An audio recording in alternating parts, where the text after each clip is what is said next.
Hi, and welcome back. Today, I will discuss developmental networks and pathways. To understand these pathways, we must first begin at the basics. As a reminder, a developmental network is a sequence of interactions that shows how the presence or absence of a gene can affect the production of another gene. Here, we use two types of arrows, the one on the left that can activate a gene and the one on the right that can repress or inhibit a gene. To create an example, I will be using the characters from Stranger Things. Specifically, I will focus on Will, the Demogorgon, Eleven, and Mike. To start, let's look at the information to develop our pathway. The Demogorgon gene inhibits the transcription of the Will gene, which means that the Will gene cannot be transcribed or that he is stuck in the upside down. The 11 gene inhibits the transcription of the Demogorgon gene, which means that she can defeat the Demogorgon to save Will, allowing for the transcription of the Will gene. The Mike gene activates the 11 gene to once again defeat or inhibit the transcription of the Demogorgon gene.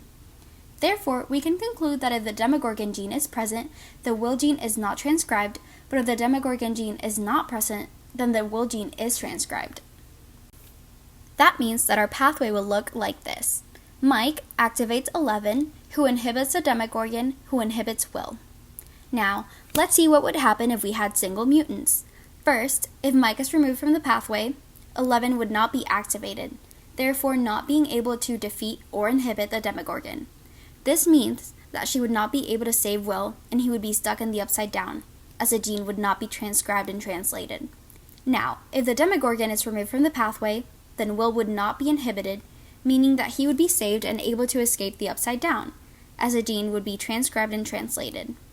Similarly, we can look at examples of what would happen if we had double mutants.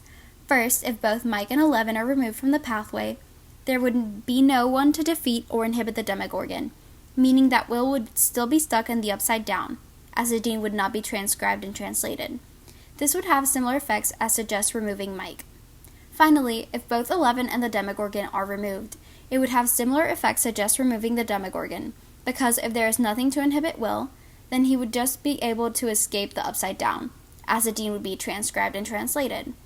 This has been Stranger Things Genetics Edition. Thanks for watching!